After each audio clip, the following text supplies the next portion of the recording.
Students, আগের দিন তোমাদের আমি যতটুকু পড়িয়েছিলাম আজকে আমি তারপর থেকে কন্টিনিউ করাচ্ছি।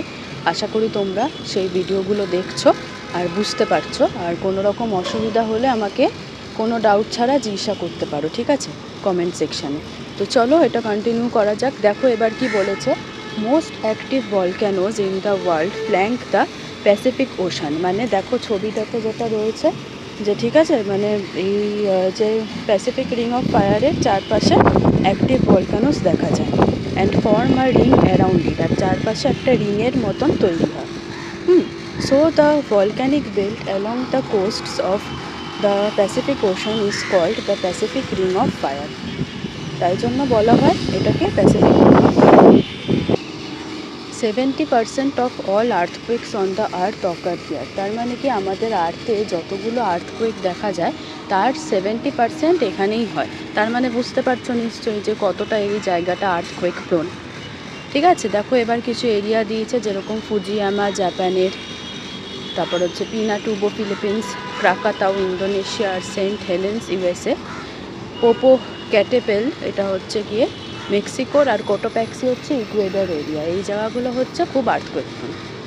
নেক্সট দেখো বলেছে 20% of the earthquakes on earth occur in the mid world mountain belt. ঠিক আছে, এটা কোথায়, বা এটা হচ্ছে আরেকটা নাম আছে কন্টিনেন্টাল বেল্ট, যেটা কোথার দিয়ে রান করে না Mexico, Atlantic ocean, Mediterranean sea, Alps, Caucasus mountain, আর হচ্ছে Himalayas mountain range. Vesuvius in Italy, Stromboli in Sicily, আর এটনো এই জায়গাতে বিলং করে। এবার দেখো বলেছে let us go to discover earthquake prone parts of our country. তাহলে এবার হচ্ছে আমরা আমাদের ইন্ডিয়াতে কোন কোন জায়গাটা আর্থকুয়েক প্রোন সেইখানে কথা বলবো। তো দেখো বলেছে যে এখানে বলেছে আমাদের ইন্ডিয়াকে ভাগ করা যায় 5টা সিসমিক জোনে। দেখতে পাচ্ছ নিশ্চয়ই ম্যাপটাতে দেখেও যে 5টা সিসমিক জোনসে ভাগ করা যাচ্ছে। The most earthquake prone part of India found in the Himalayan mountain regions সে পাওয়া যায়। ঠিক আছে, এটা তার মানে হিমালয়ান মাউন্টেন রিজিয়ন হচ্ছে সবচেয়ে বেশি আর্থকুয়েক প্রোন। আর তারপর হচ্ছে আসছে গঙ্গা ব্রহ্মপুত্রা ভ্যালি। আর্থকুয়েক এর আগে আরও দেখা যেত কোথায় না আমাদের ডেকান প্ল্যাটোতে, লাস্ট 50 ইয়ার্সে আগে। এবার আসছে ভলক্যানিজম আর আর্থকুয়েক। তো দেখো বলেছে natural disasters and human lifes. Volcanism আর আর্থকুয়েক দুটোই হঠাৎ করে হয়, আর এটা হচ্ছে দুটোই এন্ডোজেনিক ফোর্সের থেকে হয়। এন্ডোজেনিক ফোর্স মানে আমরা জানি যেগুলো হচ্ছে, এন্ডো কথাটার অর্থ হচ্ছে ভেতর থেকে আসে, তার মানে আর্থের ভেতর থেকে যে ফোর্সগুলো আসে সেগুলোর কারণে হচ্ছে। They may also result in major changes to the topography. তার মানে টোপোগ্রাফিতে অনেক চেঞ্জেস হয়। ঠিক আছে, ক্লাইমেটও চেঞ্জ হয় of the relevant part of the আর্থের and can cause serious harm to life and property. আর এর জন্য অনেক প্রবলেম কিসে দেখা যায় না লাইফ আর প্রপার্টিতে দেখা যায় problem. In spite of all this, এই সমস্ত ছাড়াও areas around many volcanoes all over the world are thickly populated. ঠিক আছে, তার মানে ভলক্যানোস সে আশেপাশে যে জায়গাগুলো তা সত্ত্বেও কেন পপুলেটেড থাকে। এবার এই রিজনটা কিন্তু খুব ইম্পর্টেন্ট। তোমাদের যদি এরকম কোয়েশ্চেন আসে যে why does the areas around the volcanoes have high population, তখন তোমাদের এই উত্তরটা লিখতে হবে। দেখো কি বলেছে, লাভা আর ভলক্যানিক অ্যাশ এই দুটো কি করে না ফর্ম করে ফার্টাইল সয়েল, যেটা কিনা এগ্রিকালচারকে খুব স্যুট করে, যেরকম black soil in the Deccan plateau of India. Gems and precious stones are sometimes found near hot springs. তার মানে আমরা জেমস আর স্পেশাল স্টোনস পাই কার কাছাকাছি, হট স্প্রিংস আর গিজার্সের কাছাকাছি, যেটা কিনা কোথায় থাকে না ভলক্যানোর আশেপাশে থাকে। যেরকম আমাদের এক্সাম্পল হচ্ছে Kimberley diamond mines of south Africa. ঠিক আছে, এরপর দেখো বলেছে আনলাইক আদার ন্যাচারাল ডিজাস্টার্স, তার মানে অন্যান্য ন্যাচারাল ডিজাস্টার্সকে বাদ দিয়ে আর্থকুয়েক ক্যান নট বি ফোরকাস্টেড। এটা আমরা আগে থেকে বলতে পারি না, তাই তো আর্থকুয়েক কখন হবে। So there is little or no scope to prevent loss of life and property. তাই খুব কম স্কোপ আছে, বা বলতে গেলে কোনো স্কোপ নেই যে কখন হবে আর কখন লাইফ আর প্রপার্টিকে খুব বেশি করে ড্যামেজ করে দেবে। Earthquakes lead to tumbling of buildings, তার মানে আর্থকোয়েক যখন হয় তখন আমাদের বিল্ডিং টাম্বল মানে কি পুরো তোলপাড় হয়ে যায়, ভেঙে পড়ে, তাই তো।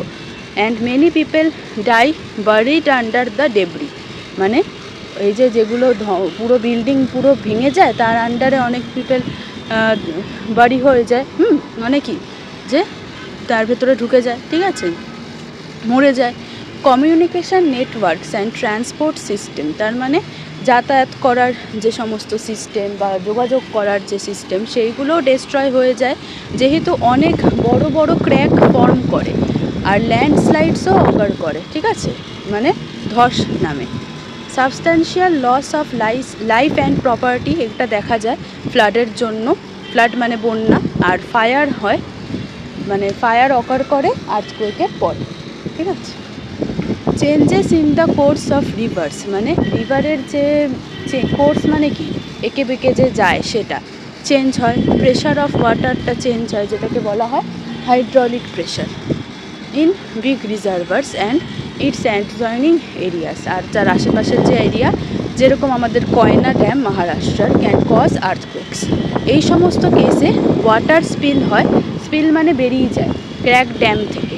অ্যান্ড ড্যামস মানে জানো তো, ড্যামস আর রিজার্ভার্স বড় বড় জায়গা যেখানে ওয়াটার স্টোর করে রাখা হয়। কিসের ওয়াটার? বড় বড় লেক বলো, বড় বড় রিভারের বলো, সেই, ঠিক আছে।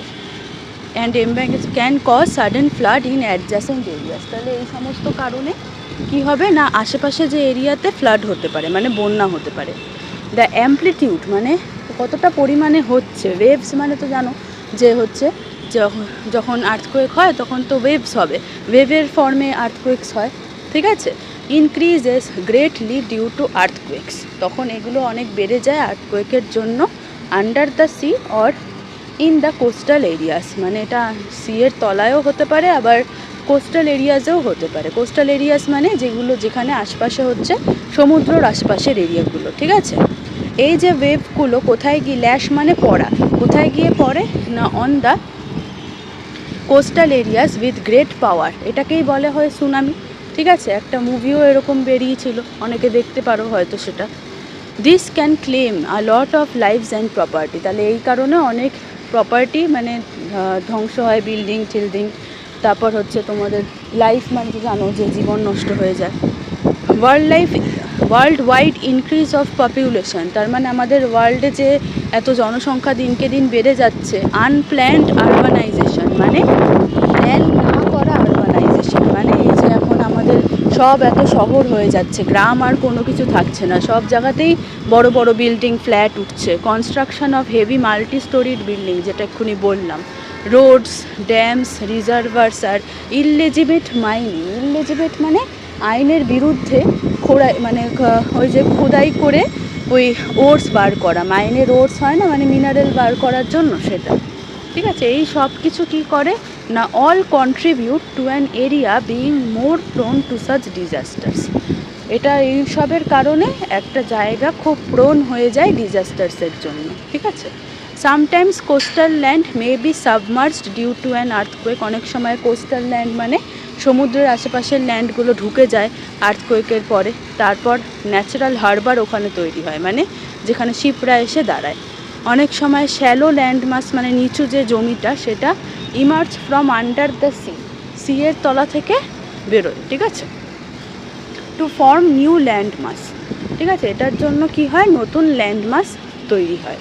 And recent example has been seen when a mud island emerged from under the water of the Karachi coast, তার মানে এরকম একটা এক্সাম্পল দেখা গেছে যখন মাড আইল্যান্ড সৃষ্টি হয়েছে কোথার থেকে না, emerged from under the water of the Karachi coast থেকে, ঠিক আছে। তাহলে আজকে আমি এতটুকুই রাখলাম, আশা করি তোমরা সবাই বুঝতে পারলে। যদি ভিডিওটা ভালো লাগে তাহলে একটু লাইক করো বা আমাকে জানাতে পারো কেমন লাগছে ক্লাসগুলো। আমি চেষ্টা করি যতটা সম্ভব করিয়ে দেওয়ার, কিন্তু একটানা বেশিক্ষণ ধরে আমার পক্ষে করানোটা সম্ভব হয় না। আর এটাও বুঝি যে তোমাদেরও একটানা অনেকটা বুঝতে ভালো লাগে না, তাই আমি অল্প অল্প করেই দিচ্ছি, অল্প অল্প করেই পড়ো, কিন্তু ভালো করে পড়ো। আর একটা রিকোয়েস্ট আছে আমার তরফ থেকে, যে যারা আমার চ্যানেলে নতুন এখনও অবধি সাবস্ক্রাইব করোনি তাদেরকে বলবো প্লিজ আমার চ্যানেলটাকে একটু সাবস্ক্রাইব করে দিও, কারণ তোমাদের মোটিভেশন বা আগ্রহ ছাড়া কিন্তু আমি এগোতে পারবো না, ভিডিওগুলো করার সেই মোটিভেশনটা পাবো না। আশা করি তোমরা সেটা বুঝতে পারবে আর আমার পাশে থাকবে। তো আজকের মতন এতটুকুই রাখলাম, সবাই ভালো করে পড়ো, কোনো ডাউট থাকলে কমেন্ট সেকশানে জিজ্ঞাসা করতে পারো। ঠিক আছে, আবার নেক্সট ক্লাসে দেখা হচ্ছে। টাটা, সবাই ভালো থেকো।